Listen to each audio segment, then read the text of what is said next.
Despite the fact that non-alignment has served us well for over 200 years, my assessment is that it won't serve us as well in the future. We hope that the Parliament will confirm the decision to apply for NATO membership during the coming days. Having started a war in part to keep NATO off Russia's doorstep, Putin's so-called special military operation is having the exact opposite effect. Everything has changed when Russia attacked Ukraine, and I personally think that we cannot trust anymore that there will be a peaceful future. But while Putin's not happy, it looks like he'll let it slide for now. Russia has no problem with those states. It hasn't. But the expansion of military infrastructure into this territory would certainly provoke our response. In Ukraine, the war is entering a new phase. Having failed to capture Kharkiv, the retreating Russian army has been pushed all the way back to the border in some parts, and attempts to consolidate control in the east are being hampered by heavy Russian losses.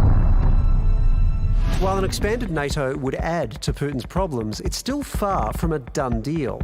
All 30 member nations have to sign off on Sweden and Finland, and Turkey isn't playing ball. They are coming to Turkey on Monday. Are they coming to convince us? Excuse me, but they should not tire themselves. Both Nordic nations blocked arms shipments to Turkey for its role in attacking Syria in 2019. President Erdogan, who's also accused them of harbouring terrorists, is vowing to block their application. So could the jump into NATO's arms deter Russia or create a new flashpoint in the north? Sweden's ambassador to Australia, Henrik Cederin, joins us now. And Henrik, Ukraine's desire to join NATO is part of why Russia invaded in the first place. So has Sweden just painted a target on its back?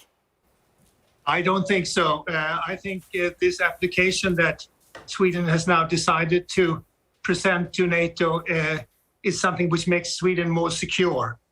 However, we need to be aware of the risks during this period leading up to Sweden becoming a member.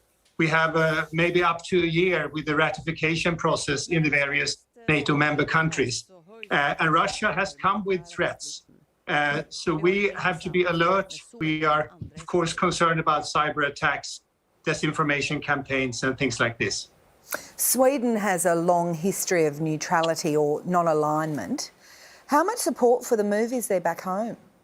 I think the support is now very strong for joining NATO. We have a fundamental change in the security landscape in our environment in Europe. Traditionally, roughly a third of the population has been in favor, a third has been against, and a third has been undecided. This has now shifted since the invasion of Ukraine, and we have more than 50% in favor of joining NATO. So it's a strong support which the government now is basing this on. But what exactly is the threat that you think Russia poses to Sweden? I mean, you're very different to Ukraine. You're not right next to them. You weren't formally part of the Soviet Union. They haven't tried to pinch parts of your country and claim them as their own. In a way, they have no business invading you and no real interest in doing it. So what is the threat? Well, I think with Vladimir Putin, he has shown his character, his objectives by doing this.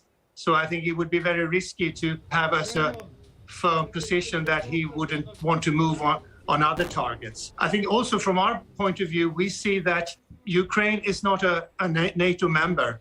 The NATO member states and others are very supportive of Ukraine at this moment. But we see that the security guarantees which NATO provides, they are offered to member countries. And that is crucial here. As it stands, Turkey stands in your way. What do you think it would take to convince them to drop their opposition? Well, this is, of course, something that has to be discussed now between Sweden, Finland and Turkey, bilaterally and trilaterally. There have already been contacts between the foreign ministers and also NATO as an alliance. Henrik, say that membership does happen. Realistically, can you put a time frame on it? When would you like to wake up and realise that Sweden is part of NATO? The sooner the better. That would be my answer, of course. But we have to be realistic. This is an issue dealt with. Sorry. And that okay. I think the Russians might have gotten involved at the crucial stage. Let's hope not. I think my battery is giving me this sign of us reaching the bottom of what it can provide. Well, Henrik, we appreciate your time. Thanks for joining us. Thank you very much for your interest.